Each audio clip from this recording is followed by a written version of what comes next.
And can I say, is it okay to say Happy Christmas? And thank you very much for being here. And particularly those of all ages, really welcome to be here. And please feel very relaxed about them continuing to enjoy this service for the next 10 minutes or so, however they would like to. Christmas is very familiar, isn't it? And comforting because it is familiar in a crazy world. Well, in 10 minutes now, what I'd like to do is try and make Christmas less familiar, but more comforting. That's the goal. So please turn to page 6 in these Luke's books that you've been given. These are for you to take away. Please keep them. We hope that you might read them over Christmas time.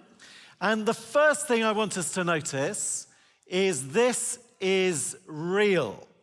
This is real. So look at chapter 2, verse 1, where we're told the name of the emperor and about a census and the name of the governor in verse 2. And then you won't be able to do this in the carol sheet, but just turn on to 3, verse 1, and you'll see he does it again. The name of the Caesar, the name of the governor, the name of the tetrarch, whatever that is, and his brother, and another one, and who was priest, and everything that was going on. And then, as Jess told us when she read it, turn back to chapter 1, verse 1, which is where Luke gives us his method.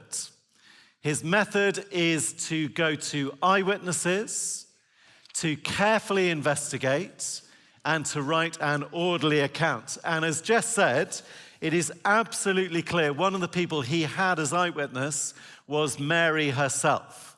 So in our last reading, we're told, verse 19, what was going on in her heart. There's only one way you can know that. So familiar and unfamiliar next to each other all the way through this account. Deliberately, there are choirs of angels and then the name of the emperor. It's history and it's miracle next to each other because Luke is telling us this is a miracle that really happened. Which is to say, you cannot take the miracles out of Christmas and keep the essence of it. Christmas is an explosion of the supernatural where it was seen and witnessed by real people. Mary, in our first reading from Luke, is scared. Joseph, we find out in Matthew, was destroyed. Only real things can actually give you real comfort. This is real. Okay, second though, is that this is royal. So to understand what Luke is telling us, you need to remember that this is a royal birth, but one of the strangest that there has ever been. Now, it's been, I think, quite a good decade and a half for royal births. Not since my childhood have we had so many, but compared to British royal births, you have to say this is shockingly hyped. So if in chapter 2, verse 11, if you are part of all the people, then the angel thinks that Jesus is good news for you. And did you hear why in verse 11? It says, today in the town of David, a Savior has been born to you. He is the Messiah, the Lord. Now, I don't know if you remember when Prince George was born, he was the first of the new royal babies, and they did a sort of beautiful line in self-deprecation.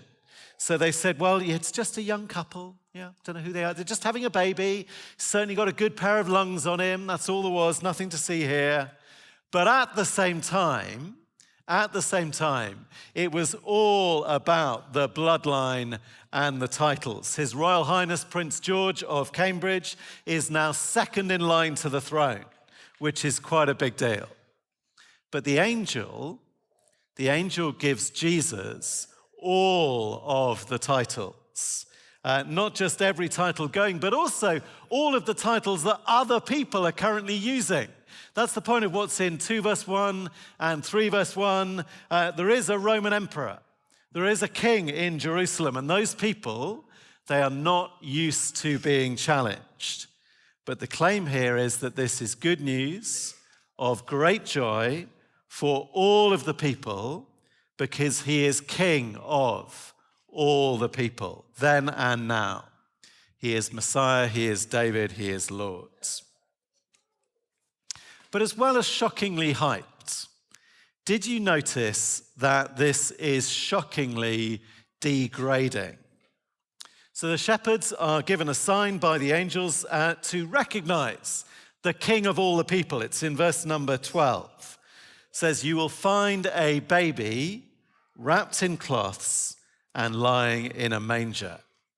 And many of us were so familiar with the story that we miss the shock. Royal babies in London, they're born in the Lindo wing of St. Mary's Hospital, where the very cheapest birth in their smallest, cheapest room is costing, 5-figure sums.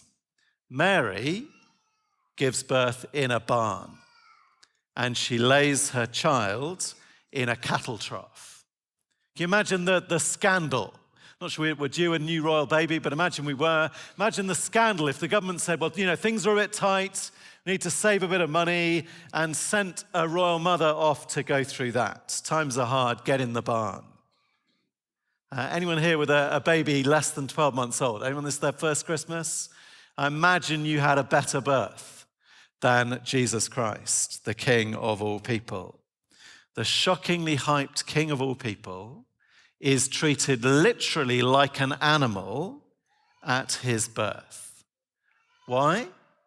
Well, the pattern follows through his whole life. Incredible power and wisdom, but rejected and humiliated and killed. And this is the reason why he is great joy and good news.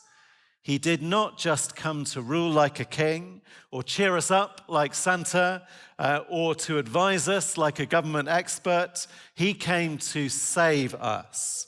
So last thing I want us to see, this is rescue.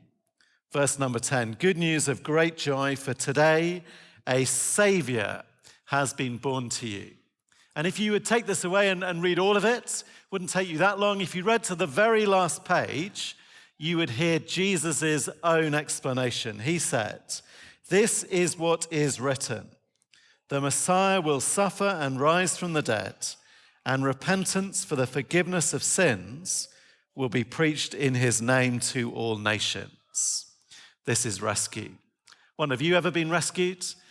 Some of us that live chaotic lives, it happens to us more often than we'd like.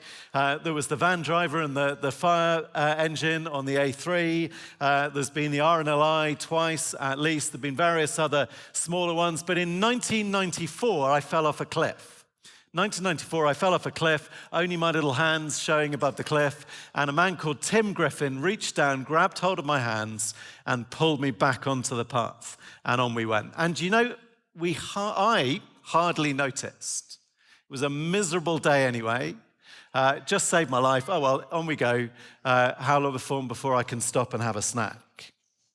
But everything in my life since 1994 would not have happened unless Tim Griffin had been walking behind me. He was a teacher, big rugby teacher. He reached down, grabbed me, pulled me back on the path.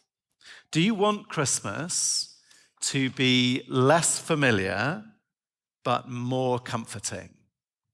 Well, then can I invite you to consider this royal birth again? Would you join me in considering my reaction to just one more Christmas?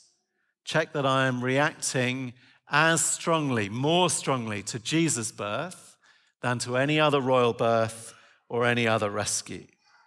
My sins, they mark me out as one of royal Jesus' enemies. And yet he came to earth in degradation to die for me, to take the punishment for my sins, to save me, and to bring me peace with God, a peace that he offers to everyone. Good news for all people. This is a real royal rescue. Amen.